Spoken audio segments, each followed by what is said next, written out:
Selamat pagi City Blessing Church. Sebelum saya mulai, saya mau memberitakan congratulations kepada Class of 2020. Banyak daripada saudara yang akan tamat sekolah dan going to college, dan sebagian daripada Anda akan masuk into the workforce. Doa saya supaya Anda senantiasa berada dalam kehendaknya yang sempurna dan Anda menggenapi panggilan Tuhan dalam kehidupan Anda semua. Haleluya. Puji Tuhan, pagi hari ini saya akan membawakan firman yang menurut saya cukup relevan dengan apa yang sedang terjadi di tengah-tengah kita.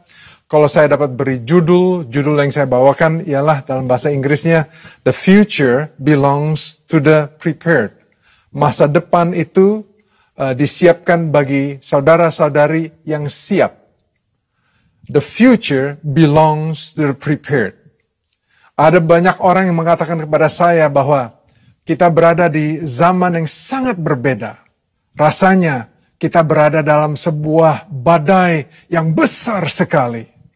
Dan kita sudah tahu bahwa sebelum badai itu terjadi, saudara, Amerika waktu itu sedang berada dalam peperangan dagang dengan China. And as you all know, sejak bulan Februari, ekonomi Amerika mulai mengalami pergumulan. Ekonomi dunia juga mengalami pergumulan, banyak bisnis-bisnis yang ditutup, dari pabrik-pabrik, kantor-kantor, toko-toko, restoran-restoran. Malah kalau Anda tahu banyak perusahaan-perusahaan yang bangkrut, saudara. Dan di dalam 3 bulan belakangan ini, lebih dari 44 juta orang di Amerika yang sedang unemployed, mereka mendapatkan unemployment insurance, asuransi dari pekerjaan, saudara. Kita berada dalam masa yang cukup sulit menurut saya. Tapi bukan saja mengenai ekonomi atau ekonomi secara pribadi atau perusahaan. Tapi kita juga sudah tahu bahwa ada coronavirus pandemi, saudara. Selama ini lebih dari 2 juta orang di Amerika ini yang kena infeksi dengan coronavirus pandemi. Dan yang menjadi masalah ialah belum ada obat yang tuntas, belum ada vaksin yang ditemukan. Proses ini akan makan waktu, dan kita tidak tahu kalau vaksin ini akan menjadi efektif atau enggak. Dan kita sudah tahu ini akan memakan waktu at least 1 tahun lagi di muka. Lalu kejadian dengan kematian daripada George Floyd. Musuh datang untuk mencuri, membunuh, dan membinasakan. Musuh senantiasa mau membagi-bagikan kita, menaklukkan kita.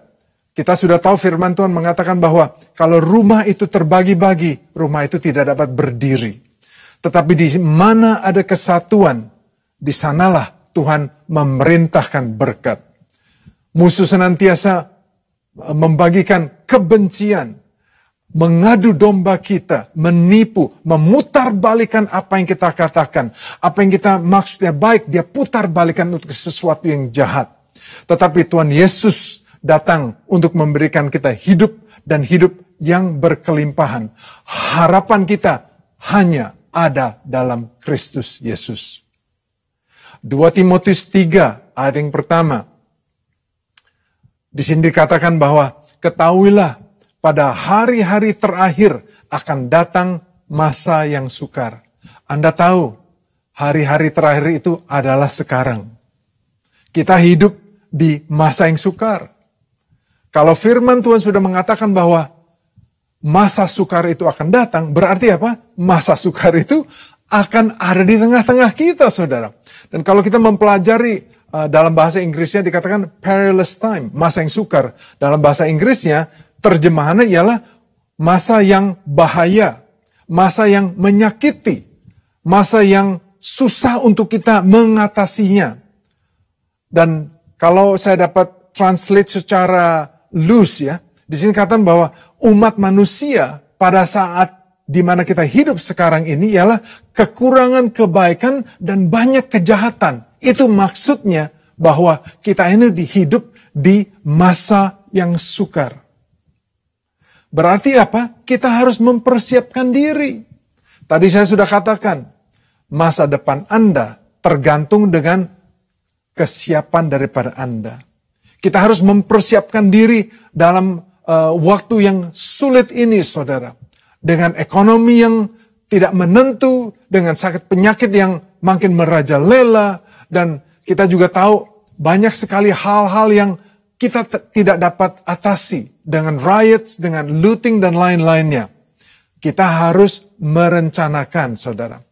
Mazmur 6 di ayat yang mulai dari ayat ke-6 sampai ayat yang 11 itu berbicara mengenai semut, saudara. Saya tidak tahu Anda masih ingat atau enggak, saudara, tapi saya masih ingat waktu saya kecil ada lagu. Lagunya lagu anak-anak. Saya akan coba untuk nyanyikan. Si semut yang kecil bekerja dengan rajin. Di waktu musim panas kumpul rejeki. Anda masih ingat? Kita harus belajar daripada si semut, saudara. Kalau Anda tahu, saudara, semut itu bijaksana. Saya tahu saya ketawa, saudara, tapi kalau Anda mengerti, semut itu bukan saja bijaksana, tapi semut juga rajin, saudara. Dia mengumpulkan, dia menyediakan makanan untuk masa-masa sukar. Kita dapat belajar dari si semut, saudara. Saya mau Anda membahas di rumah Anda sendiri sesudah saya selesai. Anda baca sendiri Amsal 6 ayat ke-6 sampai ayat 11, saudara. Kita dapat belajar, saudara, dari si semut ini. Kita hidup di zaman dan musim yang sangat berbeda. Karena tanpa persiapan kita akan menjadi sama dengan yang lain. Saya sudah berada di Amerika lebih daripada 40 tahun. Selama 40 tahun ini saya tidak pernah melihat situasi seperti sekarang.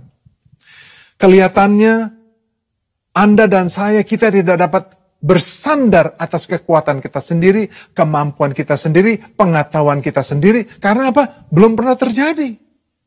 Orang lain pun juga mengatakan hal yang sama. Saya bertemu dengan teman-teman yang istilahnya jauh lebih senior daripada saya. Dan bukan orang Indonesia. Dan mereka mengatakan hal seperti ini belum pernah terjadi.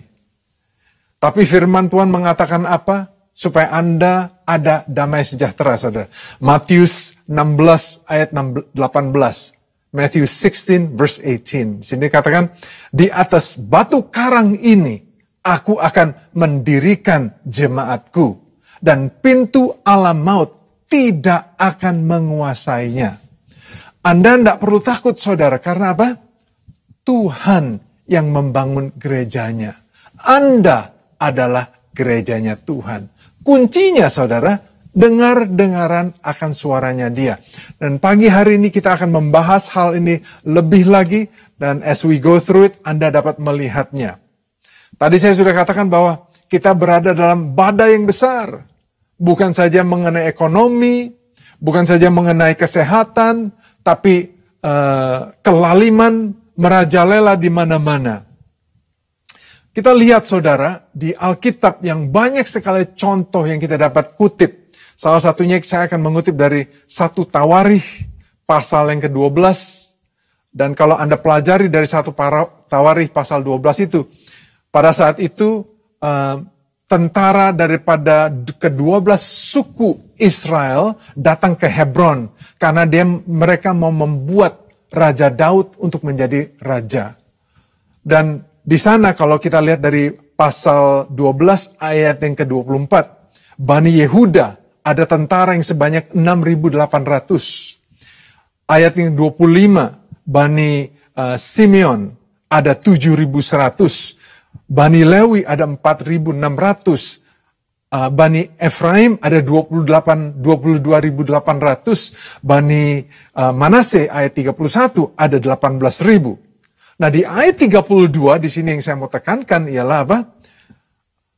Bani Isakar ada 200 pemimpin yang mengerti tentang saat-saat yang baik.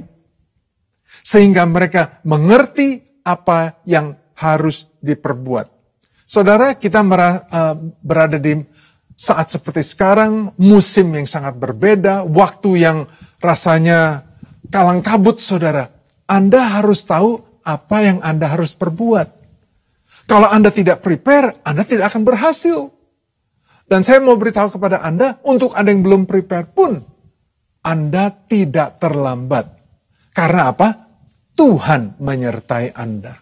Saya sudah katakan bahwa the Lord build His church, Tuhan yang membangun gerejanya. Pintu gerbang maut tidak akan berhasil melawannya. Karena apa? Anda ini miliknya Tuhan. Tetapi di dalam waktu-waktu ini, mari kita belajar dengar-dengaran akan suaranya Dia. Di sini katakan bahwa pemimpin daripada Bani Isakar ini 200 orang. This are a unique group of leaders. Mereka ini catalyst, saudara. Mereka ini adalah influencers. Mereka mempengaruhi orang-orang lain. Mereka ini pemimpin di antara pemimpin. Saya percaya Anda sebagai orang yang ada dalam Kristus Yesus, Anda adalah pemimpin di antara pemimpin. Kalau Anda mengizinkan Tuhan berbicara kepada Anda, Tuhan dapat memakai Anda. Anda dipakai Tuhan untuk menjadi terang dan garam dunia. Dimanapun Anda berada. Jangan Anda membatasi diri Anda sendiri dengan mengatakan, oh saya nggak bisa, kemampuan saya sangat terbatas. No. Urapan yang ada atas Bani Isakar juga ada atas kehidupan Anda. Kuncinya, dengar-dengaran akan suaranya Tuhan. Anak-anak Isakar ini, Bani Isakar, mereka tahu waktu dan musim. Mereka tahu akan logos dan rema. Mereka tahu what is the kairos time. Waktu yang tepat, saudara. Mereka mengerti akan political time, waktu politik. Dan mereka juga tahu waktu spiritual, the spiritual time. Mereka mempunyai insight. Jadi mereka mempunyai discernment. Dan itu semua Anda dapat melalui Roh Kudus, saudara. Jadi Anda jangan takut. Jangan Anda katakan, oh saya nggak mampu, oh saya kecil. No. Urapan Tuhan ada atas Anda. Mazmur 8 ayat yang pertama. The next verse yang kita akan lihat pagi hari ini. Di sini katakan Mazmur 8 ayat yang pertama, bukankah hikmat berseru-seru dan kepandaian memperdengarkan suaranya. Mungkin Anda katakan, oh saya kurang berhikmat, pastor. Saya rasanya nggak mampu. Di sini katakan apa? Hikmat itu berseru-seru. Kepandaian mendengarkan suaranya. Berarti apa? Anda dapat mendengar. Hikmat memanggil Anda. Di ayat yang kedua, di tempat-tempat yang tinggi, di tepi jalan, di persimpangan jalan-jalan, di sanalah ia berdiri. Jadi Anda nggak mungkin miss hikmat. Karena apa? Dia berada di persimpangan jalan. Dia berada di tempat yang tinggi. Kalau Anda mau melihat saja, hikmat itu ada di sana. Dan diberikan kepada Anda dengan cuma-cuma. Di ayat yang ketiga, di samping pintu-pintu gerbang, di depan kota, pada jalan masuk, ia berseru dengan nyaring. Berarti apa? Anda harus melewati pintu gerbang. Dan hikmat berada di mana? Dia berada di depan pintu gerbang, saudara. Dan kalaupun Anda tidak melihatnya, firman Tuhan katakan apa? Dia berseru dengan nyaring. Berarti, saudara, kalau Anda mau mendengar saja, urapan yang ada atas Bani Isakar ada atas Anda. Kemampuan yang Tuhan berikan kepada mereka ada atas Anda. Kuncinya, dengar, saudara.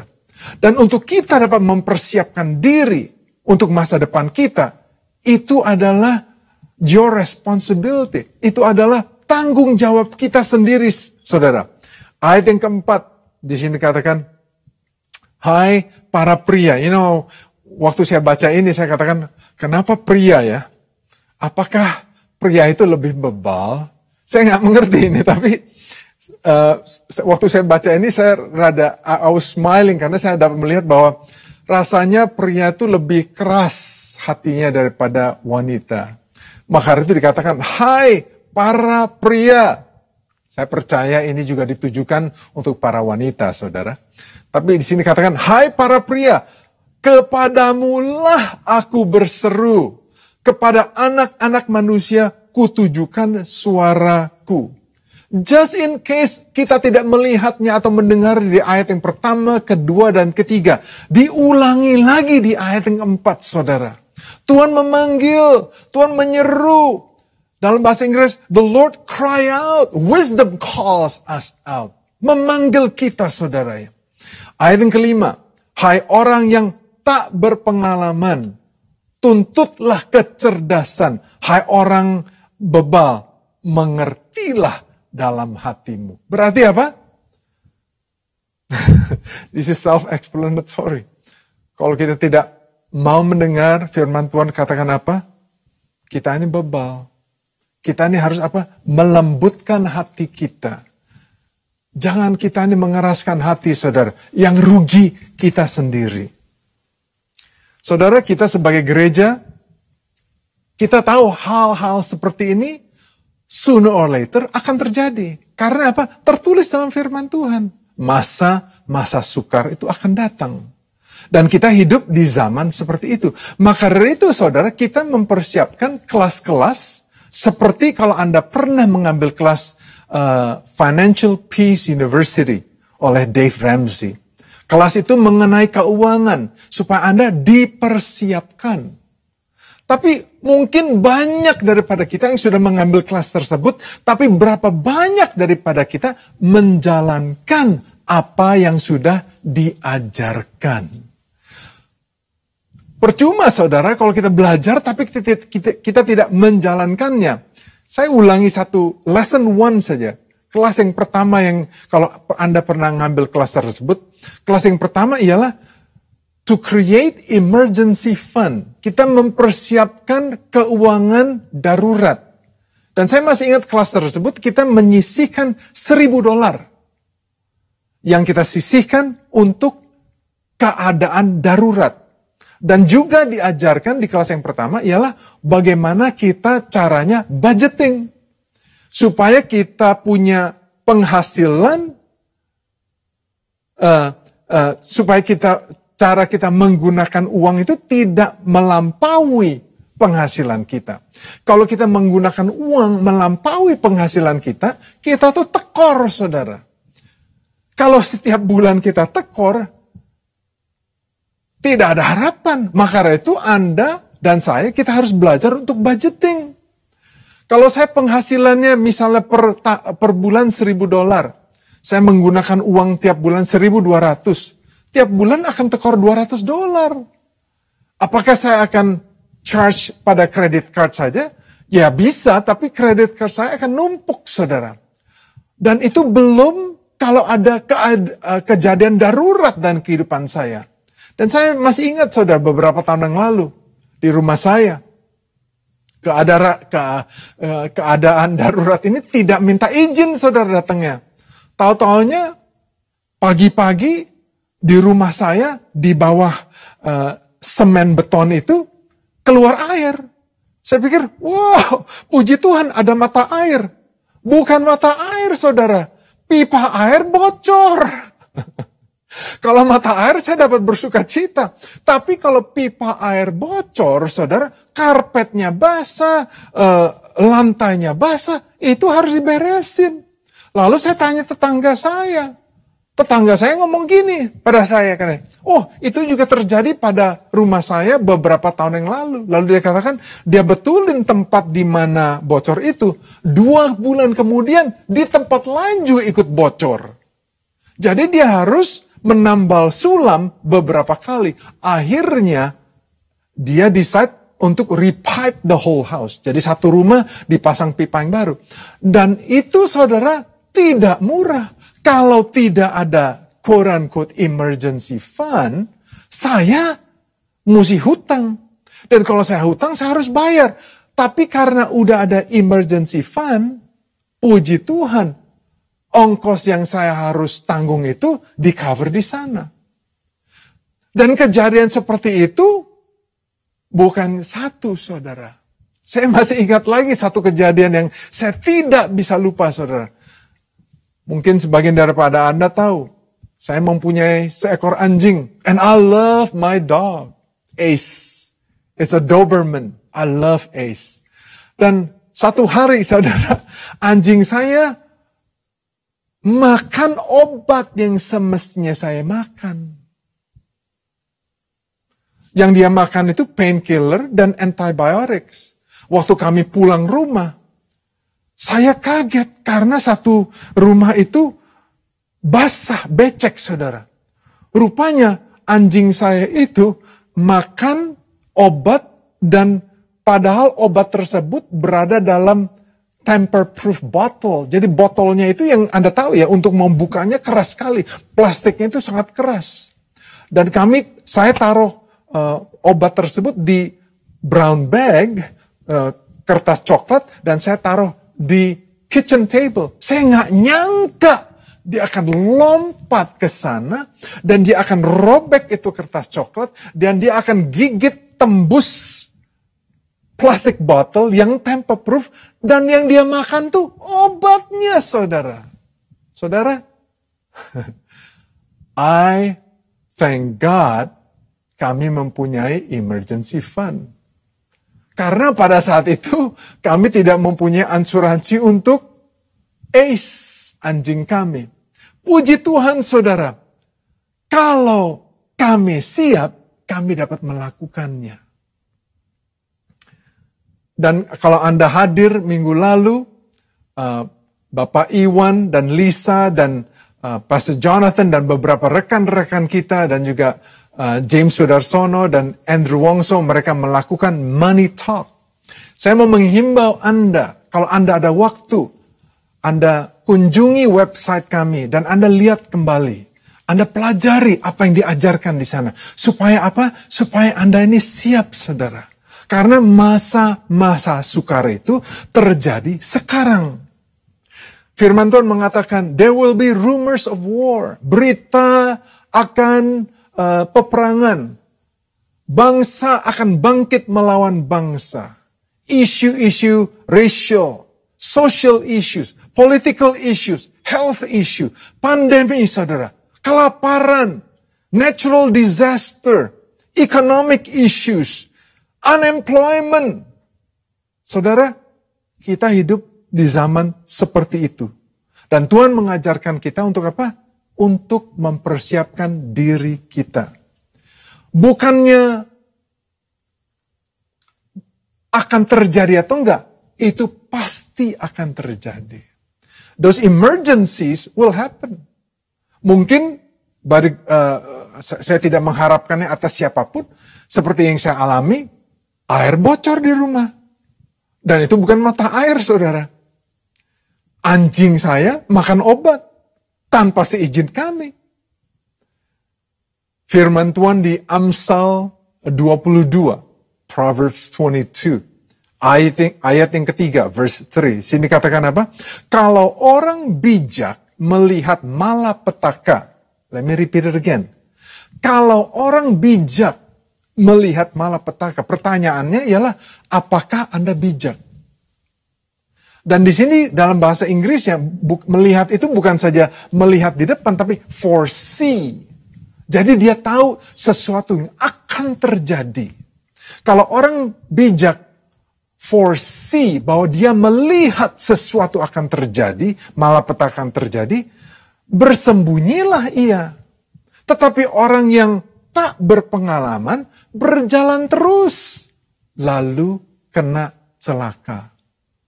Saya sudah katakan, difficult times is in our midst. Waktu yang sukar ada di tengah-tengah kita.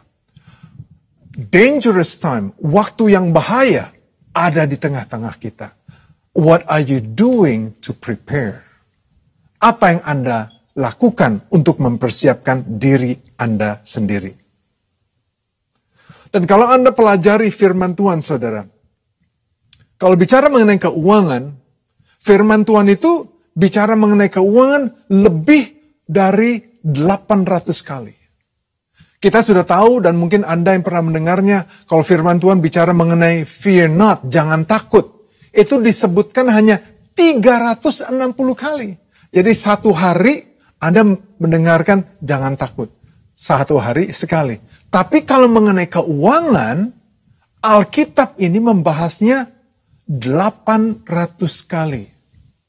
Jadi Anda mungkin tanya pada diri Anda sendiri, oh jadi apakah saya harus khawatir ataukah Tuhan mengapa Tuhan menekankan keuangan? Padahal di Matius 6 ayat 33 sudah dikatakan bahwa carilah dulu kerajaan Allah dan kebenarannya. Dan semuanya ini akan ditambahkan. Berarti apa? Kita nggak perlu takut. Benar, kita nggak perlu takut. Asal kita mau mencari kerajaan Allah dahulu dan kebenarannya. Kebenarannya itu apa? Firman Tuhan. Berarti apa? Kalau Anda melihat malapetaka, apa yang Anda harus lakukan? Anda lakukan bagian Anda. Anda mempersiapkan diri Anda sendiri. Anda mulai belajar budgeting. Anda mulai belajar menyisihkan uang. Anda harus pastikan uang masuk dengan uang keluar itu jangan tekor, saudara. Berarti apa? Kalau saya suka makan di luar, saya kurangi makan di luar.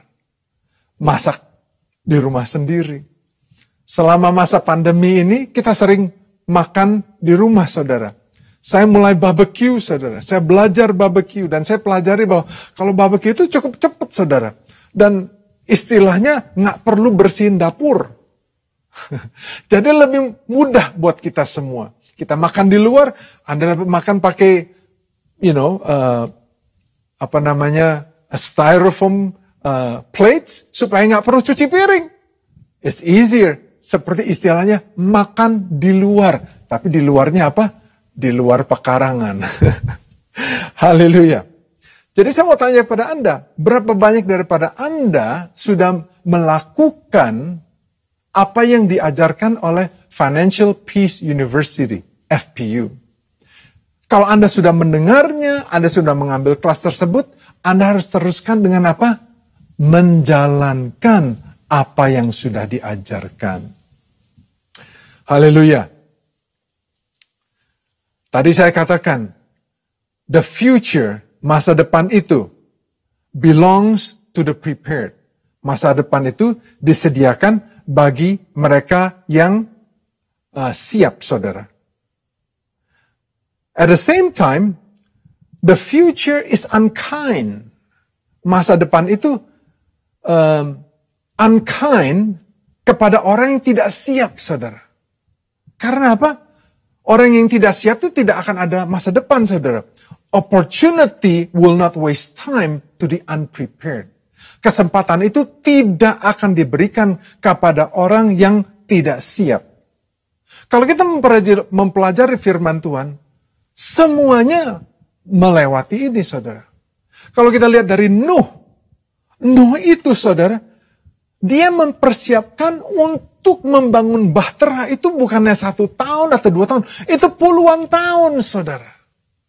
Dan waktu hujan sudah berhenti pun, dia harus tinggal di kapal. Dan waktu dia melakukan itu, dia tidak mengerti apa artinya hujan. Dan dia tidak tahu bahwa akan ada sepasang binatang demi binatang yang datang dan masuk ke bahtera tersebut, saudara. Abraham juga dipersiapkan sebelum Ishak lahir. Yusuf dipersiapkan selama 13 tahun sebelum dia bertemu dengan Firaun. Padahal dia anak favoritnya ayahnya Yakub, Jacob. Dia dijual sebagai budak oleh kakaknya sendiri. Aduh, bocengli banget. Dia dituduh melakukan sesuatu yang dia tidak lakukan. Dilupakan oleh temannya sendiri. And yet, dia tetap setia. Itu namanya persiapan. Are you willing to be prepared? Apakah Anda mau dipersiapkan? Musa dipersiapkan selama 40 tahun. Sebelum dia memimpin umat Israel keluar dari Mesir. Joshua dipersiapkan selama 40 tahun. Mendampingi Musa sebelum dia memimpin umat Israel masuk ke tanah perjanjian. Yunus juga dipersiapkan 3 hari dalam perutnya ikan, saudara. Sebelum Anda dipromosikan oleh Tuhan secara umum, Tuhan akan mempersiapkan Anda secara private, saudara. Before He promotes you publicly, He will prepare you privately. Apakah Anda siap untuk menghadapi keberhasilan? Karena dalam setiap masalah ada solusi. Masa depan itu milik orang yang siap. Kalau saya ada waktu lebih lagi, saya mau membahas beberapa hal. Kalau saya dapat melihat, saya mau Anda membaca dari cerita daripada Matius pasal yang 25, ayat 1 sampai ayat 13, yang berbicara mengenai 5 gadis yang bijaksana dan 5 gadis yang bodoh, saudara. Dan cerita ini menurut saya cukup jelas bahwa Anda dan saya harus mempersiapkan diri kita di masa-masa seperti sekarang. Kalau Anda tidak mempersiapkan diri, saudara, analoginya itu seperti 5 gadis yang bodoh. Walaupun membawa lampu, yaitu apa? Berarti apa? Ada Roh Kudus. Tuhan ada. Tetapi minyaknya kurang. Karena untuk kita dapat ambil bagian, untuk kita dapat bersama-sama dengan Tuhan Yesus, Dia mau kita untuk siap, untuk dapat berpartisipasi. Karena kalau kita membaca ceritanya, dan saya tidak akan membacanya, Anda baca sendiri dari Matius pasal yang ke-25, ayat 1 sampai ayat 13, jangan kita dikategorikan sebagai 5 gadis yang bodoh. Doa saya, saudara, Anda dan saya, kita semua akan dikategorikan dalam kategori gadis yang bijaksana. Anda jangan takut, Tuhan menyertai Anda. Tuhan kita adalah Tuhan yang luar biasa. Tuhan akan memberi Anda hikmat. Anda berjalan dalam takut akan Tuhan, Anda pasti maju, saudara. Penyertaan Tuhan ada atas kita semua. Perlindungan Tuhan ada atas kita semua. Tuhan menyertai kita, Tuhan memberkati Anda semua. Terima kasih. Tuhan memberkati Anda semua. Amin.